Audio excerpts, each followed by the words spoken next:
Ukraine युद्ध से जुड़ी हुई इस वक्त की सबसे बड़ी खबर। अमेरिकी राष्ट्रपति जो बाइडेन ने तमाम नाराजगी के बावजूद ज़ेलेंस्की को एक बम देने का प्लान तैयार किया है।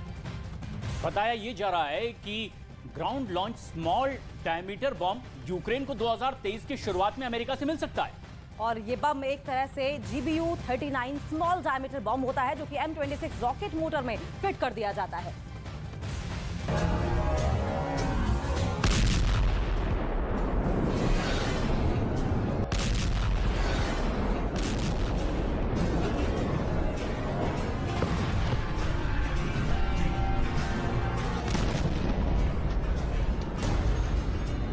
नया बम कैसा होगा? नया बम संजीवनी होगा।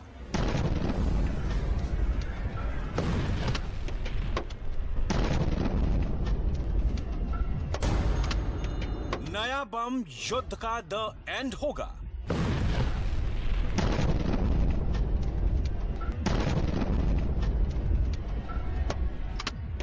ज़ेलेंस्की को मिलने वाला है एक नया बम, क्योंकि बाइडेन ने तमाम नाराजगी के बावजूद ज़ेलेंस्की को एक नया बम देने का प्लान तैयार कर लिया है। बाइडेन ज़ेलेंस्की को क्या देने जा रहे हैं ये बहुत सीक्रेट है, लेकिन इसकी एक खुफिया जानकारी हाथ लगी है। पेंटागन का प्लान बहुत खतरनाक है और जो सीक्रेट बात पता चली है उसके मुताबिक बाइडेन ज़ेलेंस्की को हाइमर्स से भी पावरफुल बम देने जा रहे हैं।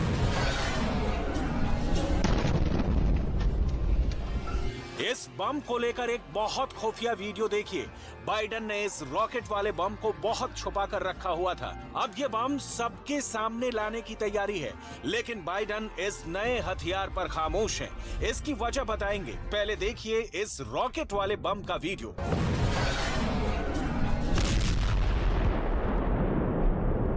जो 3 कैमरों से रिकॉर्ड किया गया है। Camera number 1, camera number 2, camera number 3,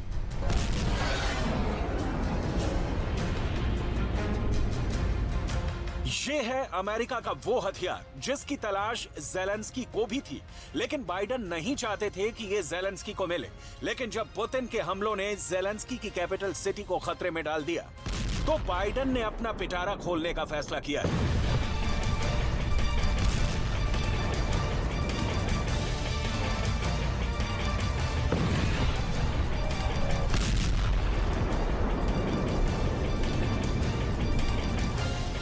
Kherson में हुए ताजा हमलों में पुतिन ने ज़ेलेंस्की को क्या नुकसान पहुंचाया है, वो अब निप्रो नदी पर बने इस पुल का हाल देखकर अंदाजा लगाइए। पुतिन ने यहां इतने गोले बरसाए कि ये पुल पूरी तरह तबाह हो गया। पुतिन की सेना जब निप्रो नदी के पूर्वी तट की तरफ बढ़ रही थी, तब वो खेरसोन में ऐसी ही तबाही मचा रही थी। इस पुल का हाल यूक्रेन में युद्ध का सबसे ताजा हाल बयान करता है। Херсон – це може бути зараз Маріуполь номер 2. І зараз потрібно вивезти побільше людей, бо зараз будуть обстріли, а також нема світла, нема толком води, нема їжі. Потрібна допомога. Потрібна допомога в ліках, потрібна допомога в лікарнях. Це дуже зараз потрібно людям. Повинні ми зараз максимально зробити все, щоб наші люди... इस पुल की तस्वीरें जब ज़ेलेंस्की को मिली तो उन्होंने इसे वॉशिंगटन डीसी को भी भेजा, ताकि अमेरिका को एहसास हो कि यूक्रेन पुतिन के कैसे गुस्से का शिकार बन रहा है। उन्होंने बाइडेन से कहा कि अब उनको नए बम की जरूरत है और बाइडेन ने उस पर हामी भर दी। यूक्रेन को अमेरिका से ग्राउंड लॉन्च स्मॉल डायमीटर बम 2023 की शुरुआत में मिल सकता है। ये बम एक तरह से GBU-39 स्मॉल डायमीटर बम होता है, जो M26 रॉकेट मोटर में फिट किया जाता है। ये हथियार कैसा है, इसकी खासियत क्या है, इसकी ताकत क्या है, पुतिन को इससे कैसा खतरा होगा, इन सब बातों का जवाब दिया जाएगा। पहले ये जान लीजिए कि इससे भी बड़ी हैरत की बात यह है कि ऐसे 5-6 हथियार और हैं जो बाइडेन के पिटारे में बंद हैं और जल्दी ही ऐलान हो सकता है कि ये हथियार यूक्रेन को ट्रांसफर किए जाएंगे। इस युद्ध के बीच एक और बेहद अहम और बड़ी खबर। ज़ेलेंस्की को अब अमेरिका से मिलने वाले बम की वजह से पुतिन को खौफ ऐसा है कि अब ज़ेलेंस्की का पक्का दोस्त भी उसकी रेंज में आ चुका है। जी हाँ, लेकिन पहले ये रिपोर्ट देखिए और उसके बाद हम आपको समझाएंगे कि किस तरीके से ये युद्ध लगातार आगे बढ़ता जा रहा है। 9 महीने में यूक्रेन के अंदर इतने बम बरसे हैं कि ज़ेलेंस्की और पुतिन ने हिसाब रखना छोड़ दिया है। लेकिन बाइडेन के पास हर गोले का अकाउंट है और यही वजह है कि वो ज़ेलेंस्की से बहुत नाराज हैं। अमेरिकी मीडिया से ऐसी रिपोर्ट आ रही है कि लगता है बाइडेन और ज़ेलेंस्की में दूरी बढ़ने लगी है। इसकी 2 बड़ी वजह है। पहली ये कि बाइडेन को यकीन है कि ज़ेलेंस्की ने पोलैंड में गिरी मिसाइल को लेकर उनसे झूठ बोला। दूसरी बड़ी वजह यह है कि अमेरिका की गोला बारूद का गोदाम अब ज़ेलेंस्की के युद्ध की वजह से खाली होने लगा है। बाइडेन के पास कितने दिन के हथियार बाकी हैं, इस रिपोर्ट में आपको अमेरिका के बारूदी गोदाम की 100% रिपोर्ट मिलेगी। यूक्रेन में चल रहे युद्ध को लेकर बाइडेन की टेंशन की बड़ी वजह यह है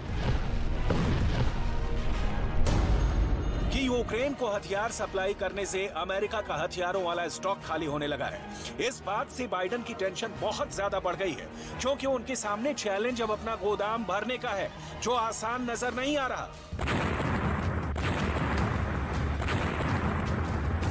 क्योंकि ज़ेलेंस्की ने नाटो और अमेरिका से लगातार हथियार की डिमांड जारी रखी। वो बार बार कहते रहे कि यूक्रेन के पास बम खत्म हो गए हैं और उनको तो अभी रूस को खदेड़ने के लिए और धमाके चाहिए।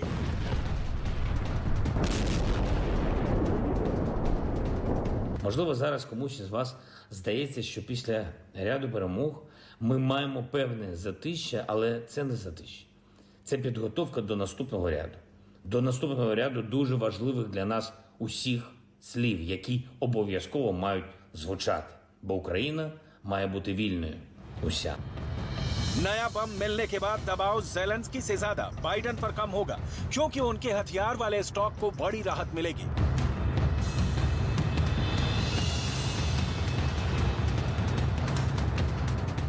अगर ज़ेलेंस्की एक महंगे हथियार के मुकाबले एक सस्ते हथियार से काम चला लेते हैं और पुतिन को उतना ही बड़ा नुकसान पहुंचाते हैं, तो इसमें कोई हर्ज नहीं होना चाहिए।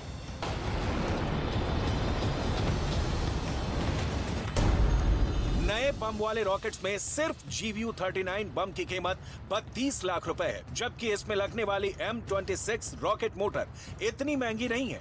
ये रॉकेट अपने टारगेट के 3 मीटर के दायरे में गिरता है। आप इसे पिन पॉइंट एक्यूरेसी कह सकते हैं। इसके मुकाबले हाइमर्स का रॉकेट 80 लाख रुपए का है, यानी ground launch small diameter bomb के मुकाबले ये 2.5 गुना महंगा है। देखा जाए तो 23 और 24 फरवरी की रात शुरू हुए यूक्रेन युद्ध की असली स्क्रिप्ट तो आज के ऐसे ही आधुनिक हथियार लिख रहे हैं। इसलिए दिल थाम कर बैठिए, ऐसे धमाकों भरी रिपोर्ट में अभी और बड़े जबरदस्त ब्लास्ट होने वाले हैं, जो आपको यूक्रेन युद्ध में ज़ेलेंस्की की असली ताकत और रूस की बारीक कमियों को समझने में मदद करेंगे। इसमें कोई शक नहीं कि महंगा होने के बावजूद अमेरिका ने ज़ेलेंस्की को हाइमर जैसा बहुत ही बेहतरीन हथियार दिया है। इसी हाइमर्स की वजह से ज़ेलेंस्की ने पुतिन को खेरसोन से खदेड़ दिया। अमेरिका ने अपनी हाइमर्स रॉकेट वाली फैक्ट्री को दिन रात काम करने का ऑर्डर दिया, ताकि ज़ेलेंस्की 24 घंटे रूस की सेना पर बमबारी करते रहे।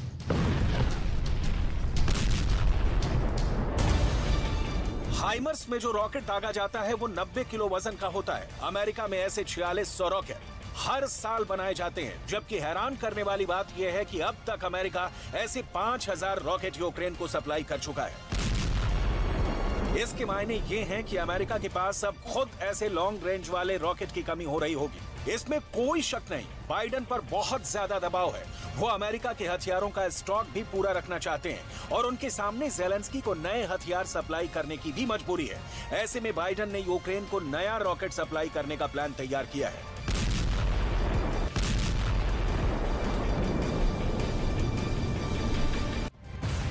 तो देखिए, रशिया यूक्रेन वॉर जोन से इस वक्त की एक और अहम अपडेट आपको बता दें कि इससे पहले नेपच्यून मिसाइल के जरिए ज़ेलेंस्की पहले ही रूस का बहुत बड़ा जहाज मॉस्को डुबो चुके हैं। ब्रिमस्टोन भी ऐसे ही रूसी टारगेट को तबाह करने के लिए सप्लाई की जा रही है, लेकिन सबसे बड़ा सवाल यह है कि इन हथियारों से क्या ज़ेलेंस्की पुतिन का कुछ बिगाड़ पाएंगे।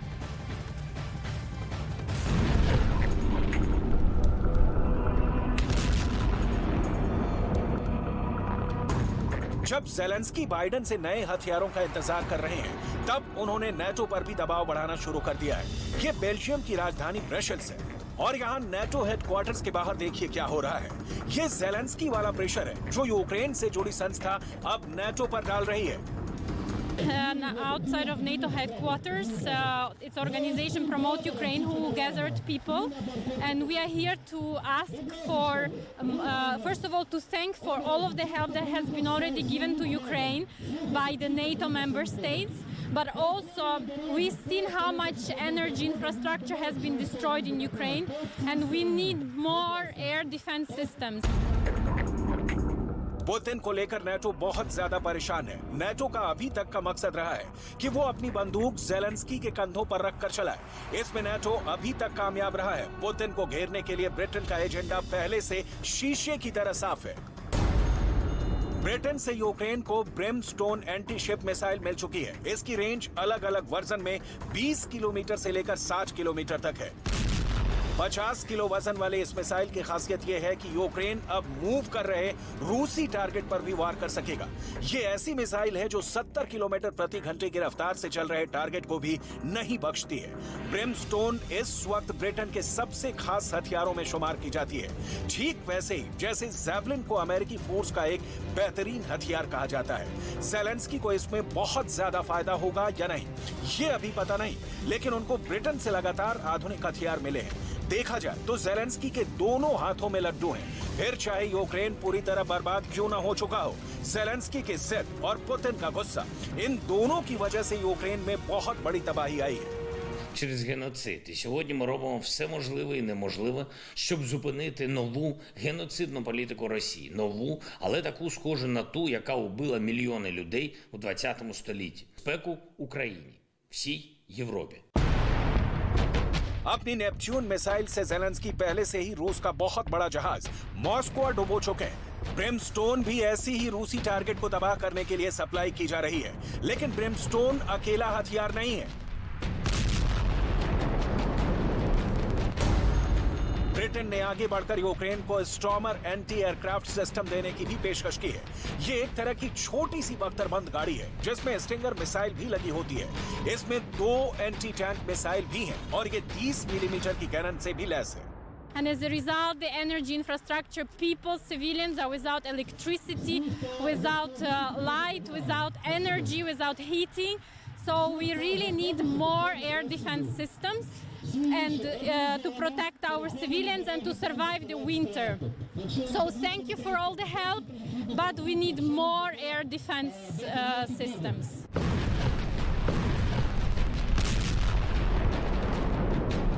वैसे सवाल अब आइरिस-T एयर डिफेंस सिस्टम पर भी उठने लगे हैं, जो यूक्रेन को जर्मनी से मिला है। ऐसे 4 एयर डिफेंस सिस्टम यूक्रेन को अक्टूबर में डिलीवर किए गए थे, लेकिन यूक्रेन की वायुसेना का कहना है कि उसके पास इस सिस्टम की मिसाइल का स्टॉक खाली होने लगा है। दरअसल पुतिन ने पिछले 1 महीने में क्रूज मिसाइल और ड्रोन से इतने हमले किए हैं कि ज़ेलेंस्की को यह सिस्टम 24 घंटे फायरिंग मोड में रखना पड़ता है और एक टारगेट को तबाह करने के लिए 2 मिसाइल फायर करनी पड़ती है। आइरिस-T यानी इंफ्रारेड इमेजिंग सिस्टम, जिसमें थ्रस्ट वेक्टर कंट्रोल है। ये एक ऐसी मिसाइल है जिसका एयर टू एयर वर्जन कई सालों से एक्टिव सर्विस में है। ये जर्मनी का सबसे hot air defence weapon system माना जाता है। आइरिस-T मिसाइल सिस्टम 25 किलोमीटर की रेंज में 20,000 मीटर की ऊंचाई तक किसी भी आसमानी टारगेट को खत्म कर सकता है। ये मिसाइल सिस्टम यूक्रेन को इसलिए दिया गया क्योंकि रूस ने अपनी बमबारी में ज़ेलेंस्की के ज्यादातर एयर डिफेंस सिस्टम खत्म कर दिए थे। कहा गया कि ये एयर डिफेंस सिस्टम रूस के विमानों का यूक्रेन में उड़ना मुश्किल कर देगा। ये कीव और खार्किव जैसे शहरों को रूस की बमबारी से बचाएगा। इसकी जद में आने वाले रशियन एयरफोर्स के किसी भी विमान, हेलीकॉप्टर या फिर ड्रोन का बचना आसान नहीं होगा। लेकिन अब इसकी मिसाइल खत्म हो रही है और ज़ेलेंस्की बहुत टेंशन में है। Please don't think twice. Poland already proposed for these systems to be sent to Ukraine. Please send the Patriot systems and other air defense systems to Ukraine. Ukrainians have shown that they are able to destroy a lot of these missiles, but we still don't have enough these air defense systems. आइरिस-T Germany का system है। लेकिन इसमें America की एमरम missile इस्तेमाल होती है। इसलिए ज़ेलेंस्की को न सिर्फ जर्मनी बल्कि अमेरिका से भी हथियारों की गुहार लगानी होगी। कुल मिलाकर नेटो से यूक्रेन को हथियारों की खेप आती रहेगी जब तक बाइडेन नहीं चाहेंगे। इस पर ब्रेक लगाने की हिम्मत किसी में नहीं है। इसलिए यूक्रेन के युद्ध में हथियारों वाला खेल बहुत तेजी से जारी है और जब तक नेटो यूक्रेन के मिलिट्री गोदाम को भरना जारी रखेगा, ज़ेलेंस्की के तेवर भी चढ़े रहेंगे।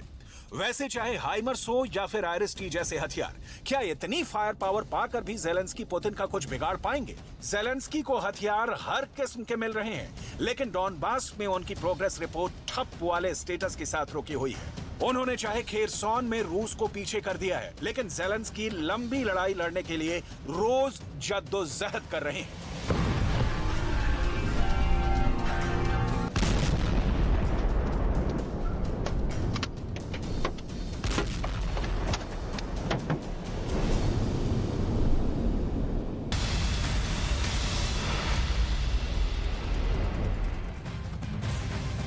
और इस वक्त की सबसे बड़ी खबर, दिल्ली में एमसीडी का चुनाव प्रचार बहुत तेज हो चुका है और दिल्ली के मुख्यमंत्री अरविंद केजरीवाल अब डोर टू डोर कैंपेन करने में जुट गए हैं। फिलहाल ये तस्वीरें आपको चिराग दिल्ली से दिखा रहे हैं, जहां पर दिल्ली के मुख्यमंत्री अरविंद केजरीवाल लोगों के बीच पहुंच रहे हैं और डोर टू डोर कैंपेन करके लोगों से सीधा संवाद करके उन्हें मनाने की कोशिश कर रहे हैं कि अब की बार के एमसीडी इलेक्शंस में आम आदमी पार्टी को ही विजयी बनाया जाए। और जैसे जैसे मतदान की तारीख नजदीक आती चली जा रही है, राजनीतिक दल जोर शोर से चुनाव प्रचार में जुटे हैं और इसी कड़ी में दिल्ली के मुख्यमंत्री अरविंद केजरीवाल अपनी पार्टी के उम्मीदवारों के लिए मतदान की अपील करते डोर टू डोर कैंपेन करते हुए दिखाई दे रहे हैं। तो आम आदमी पार्टी सरकार तो चला ही रही है, लेकिन उसकी पूरी कोशिश है कि वो एमसीडी पर भी कब्जा जमाए और इसके लिए ये फिलहाल आप देख रहे हैं कि दिल्ली के सीएम खुद इस चुनावी मैदान में उतरे हुए हैं और डोर टू डोर कैंपेनिंग के जरिए लोगों से आशीर्वाद लेने की कोशिश, ये हम तस्वीरें दिखा रहे हैं आपको। और अब की बार का एक तरीके से एमसीडी चुनाव साख का सवाल बन गया है आम आदमी पार्टी के लिए, क्योंकि आम आदमी पार्टी लगातार तमाम बातें कहती रही कि कई वजहों की वजह से वो ग्राउंड जीरो पर काम नहीं कर पाती है और इस तरह की दलीलें देकर कोशिश यही है कि जनता के बीच पहुंचे और जनता को समझाया जाए कि आम आदमी पार्टी को वोट दें। हालांकि तमाम पार्टियां इस बार, चाहे बीजेपी हो, चाहे कांग्रेस हो, चाहे आम आदमी पार्टी हो, एड़ी चोटी का जोर लगा रही है एमसीडी चुनाव का ये जो इलेक्शन है उसे जीतने में। और इसी के मद्देनजर, इसी के सिलसिले में आप तस्वीरें देख सकते हैं कि किस तरीके से चिराग दिल्ली में मुख्यमंत्री अरविंद केजरीवाल लोगों के बीच पहुंचे हैं, सीधा संवाद करने की उनकी ये कोशिश। 4 दिसंबर को होने वाला दिल्ली नगर निगम का ये चुनाव, ढाबे की चाय पी, चाय बहुत अच्छी थी, लोगों से बातचीत की। मेरे को याद है मैं कई साल पहले 2013 में जब पहला चुनाव लड़ा था तब यहाँ आया था। उस टाइम दोपहर का टाइम था और दोपहर को लोग अपने कनस्तर ले लेके साइकिलों पे पानी लेने जाते थे। तब मैं यहाँ प्रॉमिस करके गया था कि मेरी सरकार बनी तो मैं यहाँ पानी लेके आऊंगा। हमने यहाँ पे पानी दिलवाया है लोगों को, लोग बहुत खुश हैं। यहाँ पे एक बगल में मोहल्ला क्लिनिक खुला है, लोगों को मोहल्ला क्लिनिक में अच्छा इलाज मिल रहा है, फ्री दवाइयाँ मिल रही हैं। यहाँ पे एक सरकारी स्कूल है, सरकारी स्कूल से भी लोग बहुत खुश हैं। लोगों के बिजली के बिल 0 आ रहे हैं।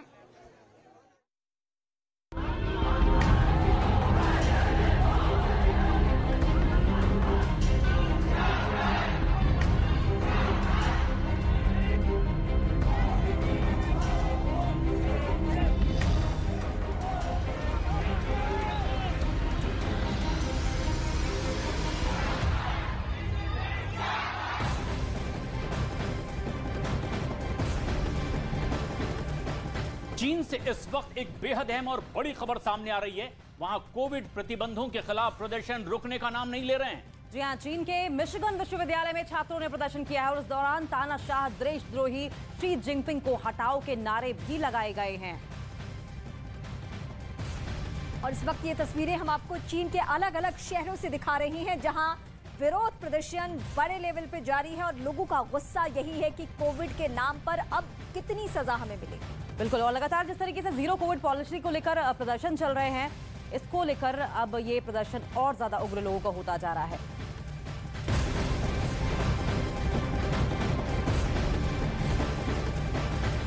और ये बड़ी खबर भी चीन से ही आ रही है, जहां सरकार ने कई शहरों की सुरक्षा बढ़ा दिया है। विरोध प्रदर्शन के बाद शहरों की सुरक्षा कड़ी कर दी गई है। और कोविड प्रतिबंधों के विरोध में हुए विरोध प्रदर्शन के बाद भी शी जिनपिंग सरकार ने यह फैसला लिया है। सरकार ने पेइचिंग और शंघाई समेत कई शहरों में सुरक्षा कड़ी कर दी है। साथ ही पुलिस और सेना को हर हालात से निपटने के लिए अलर्ट भी कर दिया गया है। और ये तस्वीरें आप देख रहे हैं किस तरह से सड़कों पर अब प्रदर्शन और ज्यादा उग्र होता चला जा रहा है। कोविड प्रतिबंधों के खिलाफ लोग सड़कों पर उतरे हुए हैं।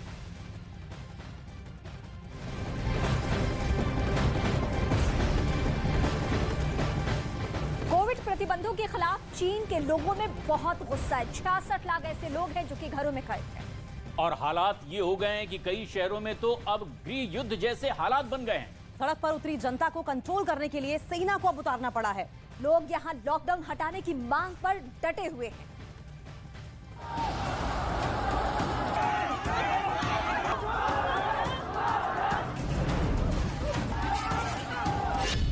चीन में कोविड प्रतिबंधों का विरोध।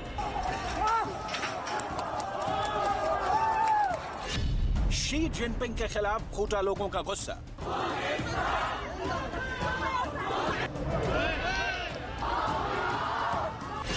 शी जिनपिंग गद्दी छोड़ो के लगे नारे।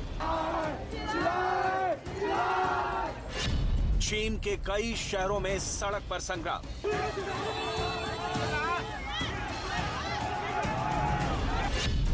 चीन के कई शहरों में सेना ने संभाला मोर्चा।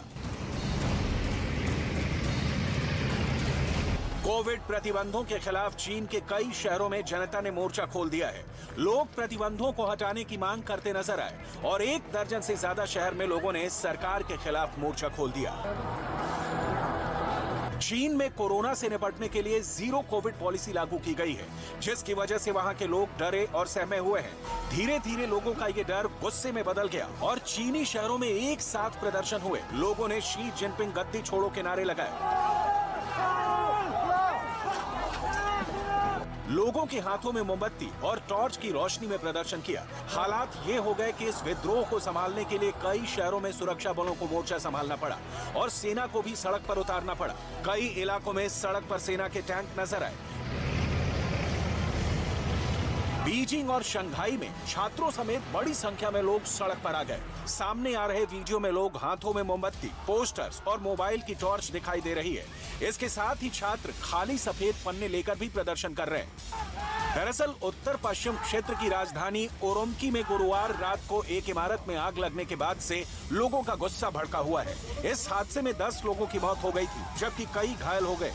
प्रदर्शनकारियों का आरोप है कि लॉकडाउन की वजह से रेस्क्यू ऑपरेशन में दिक्कत हुई थी। लोगों के इस प्रदर्शन की वजह से शी जिनपिंग बैकफुट पर हैं। चीन के कुछ इलाके में लंबे समय से लॉकडाउन लगा हुआ है। झिनजियांग इलाके में 1 करोड़ उइगर लोग घरों में ही रहने को मजबूर हैं। वहीं उरुमकी के 40 लाख निवासियों में से कई पर 100 दिनों तक के लिए अपने घरों से बाहर निकलने पर रोक लगा दी गई है। तमाम पाबंदियों के बावजूद रविवार को चीन में 39,791 मामले आए हैं। ये लगातार चौथा दिन है जब कोरोना के मामले बढ़े हैं। इससे पहले शनिवार को 35,183 केस सामने आए थे। चीन की राजधानी बीजिंग और कई बड़े शहरों में संक्रमण को रोकने के लिए कड़ी मशक्कत करनी पड़ रही है। बीजिंग में पिछले हफ्ते की तुलना में कोरोना के मामलों में 66% का इजाफा हुआ है। चीन में इतने बड़े स्तर पर विरोध प्रदर्शन आम बात नहीं है। कई नागरिक अब सोशल मीडिया में आकर अपना गुस्सा जता रहे हैं। सोशल मीडिया पर चीन ने सबसे ज्यादा प्रतिबंध लगाया हुआ है, लेकिन अब इस प्लेटफॉर्म पर भी नियंत्रण करने में मुश्किल आ रही है। यानी चीन की शी जिनपिंग सरकार अपने ही देश में चौतरफा घिर गई।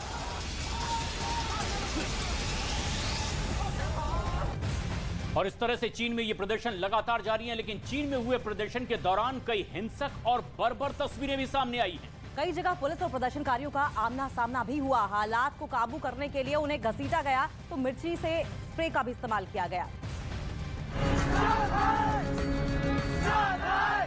चीन में लोगों के विरोध प्रदर्शन को देखते हुए पुलिस बर्बरता पर उतर आई है। पुलिस हर कीमत पर इस प्रदर्शन को दबाना चाहती है। बीजिंग में पुलिस के जवान लोगों को घसीटकर सड़क से हटाते देखे। वहीं गुआंगडोंग प्रांत के एक शहर में तो सरकार का विरोध कर रहे लोग पुलिस वालों से ही भिड़ गए।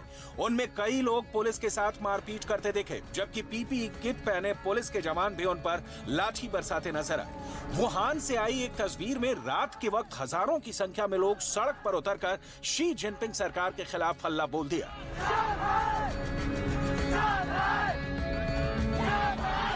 लोगों का आरोप है कि जीरो कोविड पॉलिसी की आड़ में सरकार उन पर अत्याचार कर रही है। चीन में लगातार कोरोना का प्रकोप बढ़ता जा रहा है। 27 नवंबर को वहां कोरोना के 40,000 मरीज सामने आए हैं, जो महामारी शुरू होने के बाद एक दिन में आया सबसे बड़ा आंकड़ा है।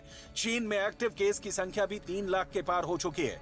इसी वजह से वहां की सरकार ने कई तरह के प्रतिबंध लगा दिए और सख्त लॉकडाउन से करीब 66 लाख लोग घरों में कैद हैं। ये लोग खाने की चीजें खरीदने के लिए भी बाहर नहीं निकल सकते। रोज होने वाले कोरोना टेस्ट से भी नाराजगी बढ़ रही है। लिहाजा कोविड प्रतिबंध हटाने के लिए लोग अब विरोध प्रदर्शन और आंदोलन का सहारा ले रहे हैं।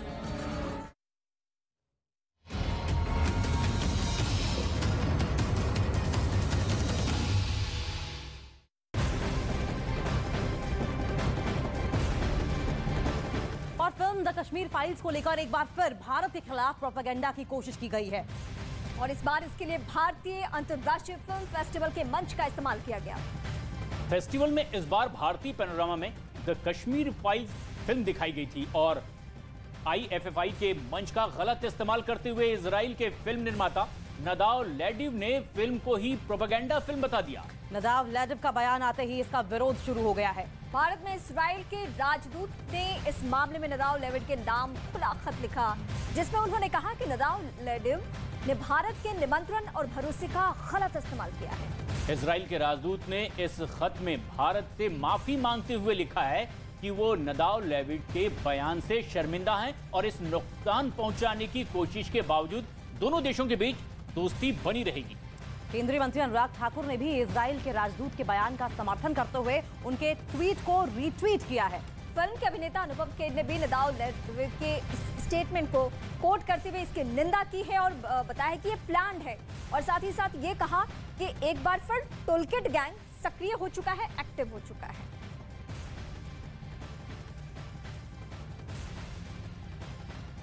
उन शख्स को मैं कहूँगा कि भगवान उनको सद्बुद्धि दे, गणपति जी उनको सद्बुद्धि दे, थोड़ी अकल दे। अगर हॉलोकास्ट सही है तो कश्मीरी पंडितों का एक्सोडस भी सही है। ये एक प्री प्लान मुझे लगता है, मैं जितना ज़्यादा जानता नहीं, ऐसा प्री प्लान लगता है कि प्लानिंग किया गया है। बिकॉज उसके बाद इमीडिएटली टूल किट गैंग जो है वो सक्रिय हो गया और मुझे एक्सपेक्ट नहीं कर रहा था आप लोग यहाँ होंगे, because but it's shameful for him to make a statement like this. Kashmir files पर IFFI जूरी हेड के विवादास्पद बयान पर उनके देश के राजदूत शर्मिंदा हैं।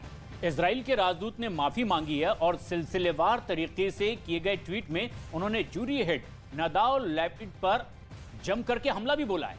नौर गिलोन ने भी ट्वीट करके ये बात लिखी है। भारत और इजराइल के लोगों के बीच दोस्ती बहुत मजबूत है और आपने इस दोस्ती को नुकसान पहुंचाया है, ये ट्वीट की बातें हैं। ट्वीट में उन्होंने आगे लिखा है कि एक इंसान के तौर पर और मुझे शर्म आती है, हम अपने मेजबानों से बुरे व्यवहार के लिए माफी मांगते हैं कि हमने उन्हें उनकी उदारता और दोस्ती के बदले में क्या दिया है।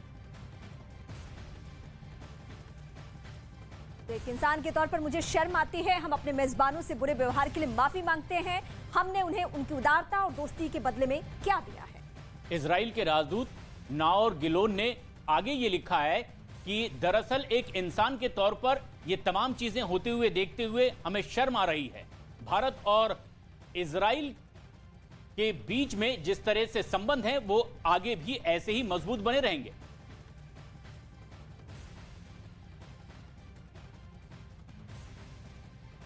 एक और बेहद अहम खबर, उधर इजराइल काउंसिल जनरल ने भी उनके बयान की निंदा करते हुए इसे उनका निजी बयान करार दिया है।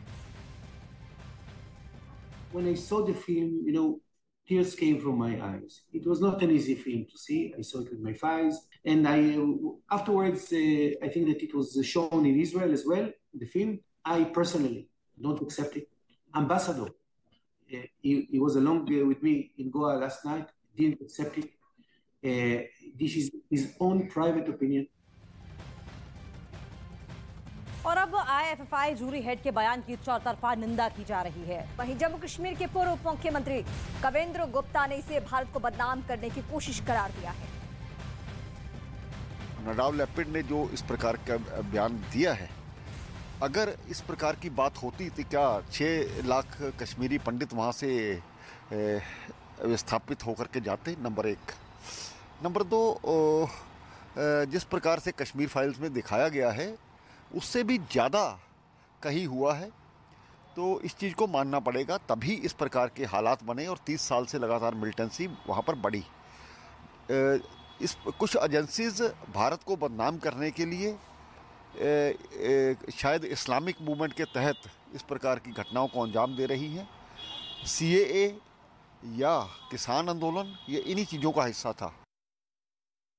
फेस्टिवल होता है, वहाँ पे आप अपनी जो कला है उसका विमर्श करते हैं, फिल्मों के द्वारा करते हैं। तो आप कोई भी विचारधारा के हो, आप वहाँ पे उसका विमर्श करते हैं, लोग सुनते हैं, देखते हैं, उसको क्रिटिसाइज करते हैं, क्रिटिक करते हैं। लेकिन जो इस शख्स ने किया है कि उसमें लगता है कि एक तो ये आर्टिस्ट नहीं है, ये सिर्फ आइडियोलॉजिकली जो इसकी जो मानसिकता है, पॉलिटिकल मानसिकता है, वो इजहार कर रहा था।